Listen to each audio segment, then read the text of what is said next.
오늘 이 시간에는 새 포도주보다 더 풍성한 기쁨이라는 제목으로 하나님 말씀 증거하도록 하겠습니다. 새해가 되면 많은 사람들이 가장 하고 싶은 일 중에 하나는 새해 처음 떠오르는 첫 해를 보는 것입니다. 화면 한번 보시면 한국에서는 12월 31일 마지막 날에 서해 안에서 가장 마지막으로 지는 해를 보고, 그리고 밤새도록 운전을 해서 동해안으로 가서 1월 2일 새해 처음으로 떠오르는 해를 볼 수가 있습니다. 왼쪽에 있는 사진은 서해안 어느 해안가에서 찍은 일몰, 그러니까 해넘이 사진이고요. 오른쪽에 있는 사진은 포항 호미곶이라고 하는 곳에서 새해 처음 일출 해 도지를 찍은 것입니다. 이제 저 보시고, 한국에서 동해안 중에 강릉이 해가 먼저 뜰까요? 아니면 포항이 먼저 해가 뜰까요? 많은 사람들은 강릉, 속초로 생각을 하고 정동진으로 가서 새해 첫 해를 많이 보려고 합니다. 근데 사실 경상남도 그 남해안이 강릉, 속초보다 약 해가 5분 정도 먼저 뜹니다. 왜냐하면 우리나라 사진을 지도를 잘 보면 경상남도 남해안 쪽이 약간 좀 오른쪽으로 더 튀어나와 있습니다. 그러니까 경도상으로 더 오른쪽에 치우쳐 있기 때문에 경상남도 해안에서 해가 더 먼저 뜹니다. 그렇다면 미국에 살고 있는 우리들에게는 이 LA 근교에서 새해 첫 해돋이를 가장 멋있게 볼 수 있는 곳이 어디일까요? 사진을 한번 보시면요, 그리피스 천문대입니다. 사진을 보면 새해 첫 해 뜨는 모습인데 참 멋있죠. 왜 사람들은 새해 첫날에 해를 보고 싶어 하는 것일까요? 아마 태양이 주는 여러 가지 상징적인 의미가 있기 때문일 것입니다. 어두운 것에서 밝은 것으로 바뀌고, 차가운 것에서 따뜻한 것으로 바뀌고, 안 보이는 곳에서 보이게 되는 것으로 바뀌고, 저무는 것에서 뜨는 것으로 바뀌고, 실망하는 것에서 소망하는 것으로 바뀌고, 패배감에서 열정으로 바뀌는 등등, 해를 뜨면서 다양한 것을 기대하기 때문일 것입니다. 하지만 사실 태양을 본다고 해서 우리의 삶이 달라지는 것은 거의 없습니다. 해가 떠오르는 그 순간, 그 감정은 몇 분 지나면 다 없어지게 되어 있습니다. 그렇다면 하나님을 믿는 우리들은 새해를 어떻게 맞이해야 할까요? 우리는 새해를 맞이하면서 무엇을 기대하고 소망할 수가 있을까요? 함께 말씀을 통해서 은혜를 나누기를 원합니다. 첫 번째, 나를 조여오는 갇힌 공간을 넓혀주시는 은혜입니다. 시편 4편은 다윗이 지은 시입니다. 다윗의 인생은 참으로 파란만장했습니다. 10대 후반에 왕으로 기름을 부음을 받았지만 실제 왕이 되기까지 10년의 세월을 도망을 다녀야 했습니다. 사울 왕의 사위가 되었지만 오히려 사울 왕으로부터 죽음의 위협을 당해야만 했습니다. 언제 죽을지도 모르는 상황 가운데서 도망을 치며 살아야만 했습니다. 이런 다윗의 삶을 가장 극단적으로 보여주는 예가 동굴에 들어가서 숨어 지내야 했던 시간들입니다. 사무엘상 22장 1절부터 2절의 말씀 같이 봉독합니다. 그러므로 다윗이 그곳을 떠나 아둘람 굴로 도망하매 그의 형제와 아버지의 온 집이 듣고 그리로 내려가서 그에게 이르렀고, 환난당한 모든 자와 빚진 모든 자와 마음이 원통한 자가 다 그에게로 모였고, 그는 그들의 우두머리가 되었는데 그와 함께한 자가 400명 가량이었더라. 다윗이 아둘람 동굴에 숨어서 피해서 살게 됩니다. 그때 다윗을 따르는 사람들이 있었는데 그들은 한결같이 환난을 당한 자, 빚진 자, 마음이 원통한 사람들이었습니다. 인생의 우여곡절들과 삶의 구구절절 눈물 스토리를 가지고 있는 사람들이 다윗에게로 다 모여들었습니다. 그렇게 모인 사람들이 400명이나 됩니다. 이 모습이 뭘까요? 동굴에 숨어서 살 수밖에 없는 인생의 구구절절한 사연을 가지고 있는 400명. 이 모습은 삶이 자기를 쪼여오는 모습입니다. 동굴에 갇히는 것이죠. 그리고 마음도 쪼여옵니다. 마음속에 한이 가득합니다. 눈물이 가득하고 서러움이 가득합니다. 이 삶의 한 덩어리를 마음속에 지금 가지고 살고 있는 겁니다. 그리고 나중에 내가 때가 되면 반드시 나를 힘들게 했던 사람을 내가 복수하리라, 이런 복수의 칼날을 갈고 있습니다. 다윗이 20대를 그렇게 보냈습니다. 20대의 10년의 세월을 이렇게 보냈습니다. 여러분, 20대에 그 앞길 창창하고 젊은 그 나이를 이렇게 동굴에 갇혀가지고 또 떠돌아다니면서 숨으면서 이 가슴이 쪼여오는 이런 상태로 살았던 겁니다. 다윗이 하나님의 은혜를 받고 이제 30세에 왕이 되고 40년을 통치하고 70세에 죽습니다. 그런데 다윗이 나이가 많아서 죽기 전에 또 한 번의 엄청난 사건을 경험을 하게 됩니다. 인생의 노년에 이제 좀 편하게 살 때가 되었는데 아들들 중에서 이 왕자 압살롬이 자기가 왕이 되겠다고 반란을 일으킵니다. 아들이 아버지를 배반하고 지금 왕이 찬탈을 노리고 있는 상황이 됩니다. 솔직히 다윗 왕은 군대를 동원해서 압살롬과 전쟁을 하고 압살롬을 진압할 수가 있었습니다. 지금 다윗이 힘이 없는 상태가 아닙니다. 하지만 그렇게 하면 혹시 전쟁 중에 압살롬이 죽을 수도 있고 또 잡히더라도 포로가 되어서 사형을 당할 수도 있는 그런 상황이 될 게 뻔합니다. 그래서 어떻게 하냐면 다윗이 도망을 갑니다. 다윗이 왕궁을 버리고 다 내려놓고 이 아들을 살리기 위해서 자기가 그 자리를 피해 갑니다. 다윗이 도망가는 모습이 참 처량합니다. 사무엘하 15장 30절과 사무엘하 16장 13절 말씀 화면 보시고 같이 봉독하겠습니다. 시작. 다윗이 감람 산길로 올라갈 때에 그의 머리를 그가 가리고 맨발로 울며 가고 그와 함께 가는 모든 백성들도 각각 자기의 머리를 가리고 울며 올라가니라. 다윗과 그의 추종자들이 길을 갈 때에 시므이는 산 비탈로 따라가면서 저주하고 그를 향하여 돌을 던지며 먼지를 날리더라. 지금 다윗의 모습을 보세요. 머리는 다 풀어서 이렇게 앞으로 다 내려오고 있습니다. 신도 신지 못하게 그렇게 급하게 지금 떠나고 맨발로 걸어갑니다. 그리고 눈에서는 눈물이 흘러내립니다. 다른 신하들도 지금 다 똑같은 모습입니다. 심지어 시므이라고 하는 사람이 나타나서 다윗에게 돌까지 던집니다. 저주까지 퍼붓습니다. 지금 다윗의 주변에 사방의 적이 깔려 있습니다. 현실이 너무 괴롭고 힘이 듭니다.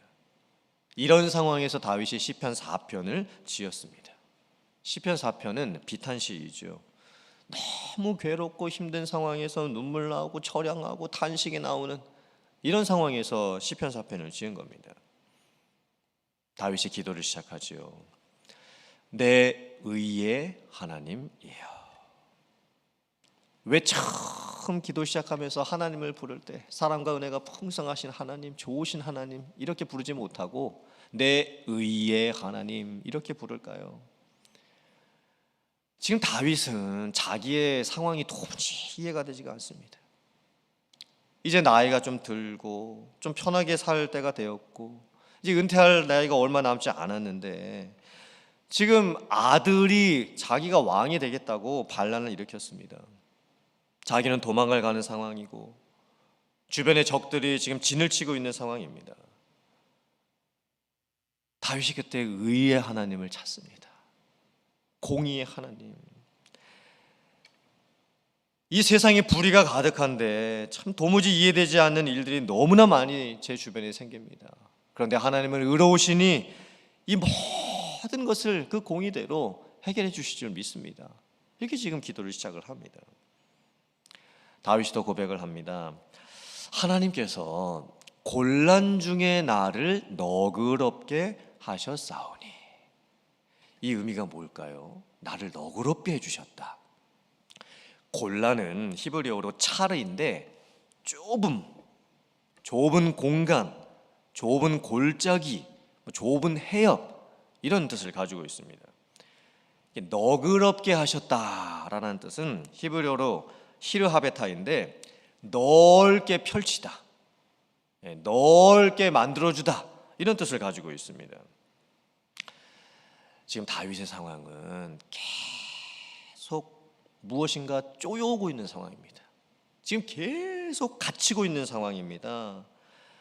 그런데 하나님께서 내 마음만큼은 넓게 해주셨다, 지금 이렇게 지금 고백을 하고 있습니다. 우리가 극도의 스트레스를 받을 때 뭐라고 말을 하죠? 가슴이 막 쪼이는 것 같다, 심지어 심장이 막 쪼이는 것 같다, 그냥 머리가 막 쪼여오는 것 같다, 저희 이렇게 표현을 하죠.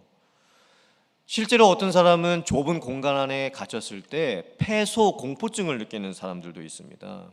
좁은 공간 안에 갇히면 발작이 일어나고 불안감이 생기고 죽을 것 같은 그런 심각한 상황까지 겪는 사람들도 있습니다. 근데 우리가 인생을 살다 보면 우리도 그럴 때가 생기죠. 뭔가 갇히고 막 쪼여오는 것 같은 그런 상황이 될 때가 있습니다.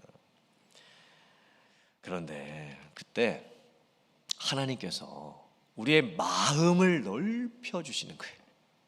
지금 상황은 쪼여옵니다. 나는 지금 갇히고 있습니다. 그런데 하나님께서 내 마음만큼은 넓게 만들어 주시는 겁니다. 내가 마음을 크게 갖도록 도와주시는 겁니다. 사람이 곤란을 당하고 또 위급한 일이 생기고 힘든 일이 생기면 위축됩니다. 내가 작아지는 거죠. 그럼 나밖에 안 보입니다. 아니 지금 내가 죽게 생겼는데 내 주변에 뭐가 보이겠습니까? 마음도 점점 오그라들기 시작을 합니다. 어떻게 그런 상황에서 남 걱정해 주겠습니까? 그런데 다윗이 지금 이렇게 갇히고 쪼여오는 이런 상황에서 하나님이 내 마음을 넓혀 주셨습니다, 이렇게 고백을 합니다. 그리고 자기를 죽이겠다고 달려드는 이 압살롬 자기 아들도 다 마음으로 벌써 용서를 합니다. 그리고 아들을 살리기 위해서 자기가 좀 도망을 가고 있는 겁니다. 그리고 다윗이 결국에는 이 압살롬을 끝까지 챙겨주지요.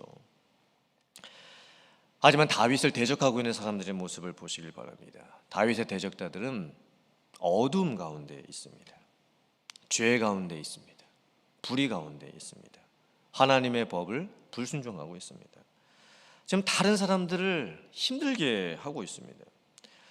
그때 다윗이 자기의 대적자들에게 이렇게 권면을 합니다. 헛된 일을 좋아하고 거짓을 꾸미는 일을 멈춰라. 이 히브리어적 의미가 무엇이냐면 그릇에 든 것을 엎어버리는 일을 제발 좀 그만해라. 어떤 일을 망쳐놓기 위해서 회방 놓는 일을 제발 좀 그만해라. 이렇게 지금 권면을 하는 겁니다. 그리고 하나님께 그 사람들이 그렇게 될 수 있게 해달라고 기도를 지금 하고 있습니다. 사람에게 모욕을 주는 행위 중에서 이 밥상을 이렇게 엎어버리는 행위가 있죠. 한국 문화에서는 특별히 이런 말도 있습니다. 밥 먹는 개도 안 건드린다. 개도 밥 먹을 때는 안 건드린다. 이런 말이 있습니다. 이게 무슨 의미입니까? 아무리 미물과 같은 강아지라도 먹을 때만큼은 편하게 해줘야 된다는 의미지요. 즉 사람으로서 가장 기본적으로 가질 수 있는 그 권리, 이 밥 먹는 권리만큼은 어떤 상황 속에서도 지켜줘야 된다는 겁니다. 그런데 이 밥상을 이렇게 엎어버리는 거, 이 밥 먹고 있는 그릇을 발로 차버리는 거, 이건 참 심각한 모욕입니다. 정말 나쁜 짓입니다. 근데 지금 다윗의 대적들이 지금 그렇게 하고 있습니다. 다윗의 그 대적들에게 말을 하는 거죠. 남의 밥상을 발로 차서 엎어버리는 너희들아, 떨면서 너희들이 하나님 앞에 의의 제사를 드릴지어다. 이렇게 지금 고백을 하는 거예요. 기도를 하는 거예요. 자기 자신의 잘못을 제발 좀 돌아보고 다른 사람들 괴롭게 하는 일들을 제발 좀 멈춰라. 하나님 저들이 저렇게 될 수 있도록 도와주시옵소서. 기도를 하고 있는 것입니다. 요엘서 2장 12절부터 14절 말씀 같이 봉독해 보겠습니다. 시작. 여호와의 말씀에 너희는 이제라도 금식하고 울며 애통하고 마음을 다하여 내게로 돌아오라 하셨나니 너희는 옷을 찢지 말고 마음을 찢고 너희 하나님 여호와께로 돌아올지어다. 그는 은혜로우시며 자비로우시며 노하기를 더디하시며 인애가 크시사 뜻을 돌이켜 재앙을 내리지 아니하시나니 주께서 혹시 마음과 뜻을 돌이키시고 그 뒤에 복을 내리사 너희 하나님 여호와께 소제와 전제를 드리게 하지 아니하실는지 누가 알겠느냐. 우리가 새해를 맞이하면서 예배를 드리면서 우리의 마음을 새롭게 할 수 있어야 됩니다. 그리고 우리의 굳은 마음을 제거할 수 있어야 됩니다. 옷을 찢지 말고 마음을 찢을 수 있어야 됩니다. 우리가 옛날 마음을 가지고 있으면 하나님께서 은혜를 부으실 수가 없지요. 우리의 마음에 이 그릇이 준비가 되어 있지 않으면, 혹은 그 그릇이 깨어져 있으면 하나님께서 아무리 은혜를 부어주시려고 해도 다 새어나갈 수밖에 없습니다. 사실 하나님은 언제나 동일하십니다. 하나님은 언제나 변함이 없으십니다. 하나님은 어제와 오늘이 똑같으십니다. 은혜로우시고 자비로우시고 노하기를 더디하시고 인애가 크신 하나님이십니다. 하나님은 새해가 되었을 때 진실로 우리들에게 은혜를 부어주시기를 원하고 계십니다. 우리 마음이 문제죠. 갇혀있고 쪼그라들고 다른 사람 밥그릇을 발로 차버리고 그런 마음들을 가지고 있습니다. 그 마음을 우리가 바꿔야 될 줄 믿습니다. 물론 우리의 마음은 많이 상해 있습니다. 다쳤고 상처도 여기저기 나 있고 깨져 있고 심장이 쪼여오고 가슴이 쪼여오고 머리가 쪼여오는 그런 상황일 수도 있습니다. 하지만 오늘 새해 첫 이 예배를 드리시면서 여러분들의 삶과 마음 가운데에 하나님께서 넓혀주시는 은혜가 있을 수 있기를 주님의 이름으로 축원합니다. 굳은 마음들이 녹아지고 옛 마음들이 찢어져 나가고 은혜를 구하는 그 새로운 심령마다 하나님께서 새롭게 부어주시는 은혜가 차고 넘치실 수 있기를 주님의 이름으로 축원드립니다. 아멘. 두 번째, 하나님의 얼굴 빛을 비추시고 새 포도주보다 더 큰 기쁨을 주십니다. 다윗이 시편 4편에서 여호와여 주의 얼굴을 들어 우리에게 비추소서라고 기도를 합니다. 하나님께서 하나님의 얼굴을 들어서 나를 좀 바라봐 주시고 하나님의 그 영광의 얼굴의 빛을 나에게 비춰 주시옵소서 이렇게 간구를 합니다. 그러니까 인생에게 필요한 빛은 태양빛이 아닙니다. 새해 떠오르는 첫 태양 본다고 우리가 달라지지 않습니다. 정말 우리에게 필요한 빛은 하나님의 얼굴의 빛입니다. 하나님에게서 나오는 그 영광의 빛이 필요하지요. 말라기 4장 2절 말씀 같이 봉독해 보겠습니다. 시작. 내 이름을 경외하는 너희에게는 공의로운 해가 떠올라서 치료하는 광선을 비추리니 너희가 나가서 외양간에서 나온 송아지 같이 뛰리라. 아멘. 이 한글 성경에는 광선, 이 광선을 비춘다라는 단어가 들어가 있는데 사실 히브리어 원어에도 광선이라는 단어는 없고 영어 성경도 보면요, 거기 보시면 wings라고 되어 있습니다. wings. 이 광선을 영어로 wings라고 번역을 해놨습니다. 날개로. 이 말라기서의 말씀은 한국에서 이 기도원 같은 곳에서 가장 많이 쓰였던 말씀 중에 하나였습니다. 치유 사역하고 이 병고침 같은 기도해 줄 때 이 강사 목사님들이 치유하는 뭐 치료하는 광선을 비춰주시옵소서 하면 모양이 막 쫙 나가가지고 그 사람에게 광선이 막 쪼여지고 고침받는 이런 말씀으로 이 말라기서 4장 2절 말씀을 많이 이용을 했습니다. 이게 진짜 본래 의미가 많이 변질된 것이죠. 이게 잘못된 해석 중에 하나입니다. 광선이라고 하는 이 히브리어 단어는 카나프인데 이것은 날개라는 뜻입니다. 날개. 이게 광선이 아니고 날개입니다. 날개. 그러니까 날개로 보호하고 덮으시는 하나님의 은혜를 뜻하는 것이죠. 구약 성경 많은 부분에서 하나님의 은혜, 하나님의 보호하심, 하나님의 인도하심을 마치 하나님께서 이렇게 날개로 펴서 덮으시는 것으로 많이 표현을 해 놓았습니다. 이 말라기에 은혜의 해가 떠오른다, 치료하는 광선이 비춘다, 그리고 그게 이제 광선은 아니고 이제 날개, 그리고 송아지가 외양간에서 나와서 뛰논다. 이게 무슨 의미일까요? 이건 상징적인 시각적인 비유인 거예요. 태양이 이렇게 떠오르는데 그 태양이 마치 날개를 가진 것처럼 힘있게 떠오르는 시각적인 이미지를 보여주고 있습니다. 그리고 신앙적인 의미로서는 이 날개는 하나님의 보호하심이죠. 인도하심. 마치 하나님께서 두 팔을 쫙 벌리시고 우리를 안아주시는 이런 모습입니다. 그때 치유가 일어납니다. 힐링. 낫는 역사가 일어나는 것입니다. 죄의 치유가 일어납니다. 육신의 치유가 일어납니다. 마음의 치유가 일어납니다. 과거의 치유가 일어납니다. 관계의 치유가 일어납니다. 이것이 은혜의 해가 떠오를 때 생기는 일입니다.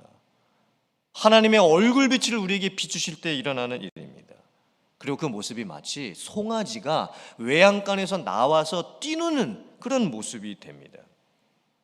외양간이 뭘까요? 역시 좁음이죠. 갇힘입니다. 나를 얽어매고 있는 것, 나를 짓누르고 있는 어떤 무거운 것들, 그게 바로 외양간입니다.